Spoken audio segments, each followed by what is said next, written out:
Vilabu vyote vinne vya Tanzania vinavyoiwakilisha kwenye hatua ya makundi ya ligi ya mabingwa barani Afrika na kombe la shirikisho tayari vimekwisha kucheza mechi zao za kwanza, huku klabu moja pekee ndio ikipata alama muhimu za mechi ya kwanza.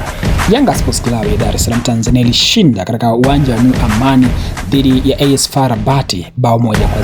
Goli la Prince Dube lililowapa ushindi na alama 3 muhimu za kwanza kwenye hatua ya makundi ya ligi ya mabingwa barani Afrika. Simba Sports Club walishuka dimbani siku ya Jumapili. Wamepoteza mchezo wao wakiwa nyumbani katika dimba la Benjamin Mkapa kwa kufungwa goli 1-0 dhidi ya Petro Atletico de Luanda ya pale nchini Angola.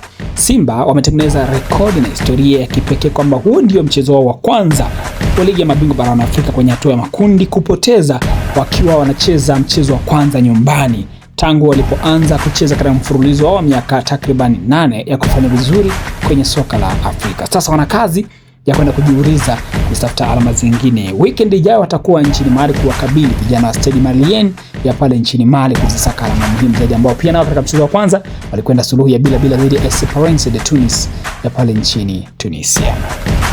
Kwenye kombe la shirikisho barani Afrika, Azam FC waliokuwa ugenini dhidi ya Maniema Union ya pale nchini Jamhuri ya Kidemokrasia ya Kongo nao walipoteza magoli 2-0 na hivyo kuwafanya mchezo wa kwanza hatua ya makundi kupoteza. Weekend ijayo Azam atakuwa nyumbani katika dimba la New Amani pale visiwani Zanzibar kukabiliana dhidi ya Wydad Athletics Club Casablanca ya pale nchini Morocco.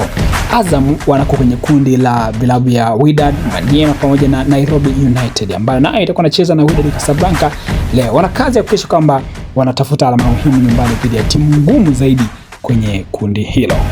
Black Stars naye mgeni mwingine jana alicheza pale nchini Algeria na kupoteza goli 2-0 dhidi ya CR Belouizdad. Na hivyo atakuwa na kazi ya kutafuta alama zingine muhimu katika mechi ambayo atakuwa nyumbani dhidi ya Stellenbosch ya pale nchini Afrika Kusini weekend ijayo. Sasa basi, kutokana na ratiba hiyo na matokeo hayo kwa vilabu vya Tanzania ambavyo vimeanza vibaya vyote vitatu, huku klabu moja pekee ambayo pengine ndio ilikuwa haipewi nafasi kabisa ya kuanza vizuri, Yanga Afrika wao wakianza vizuri zaidi.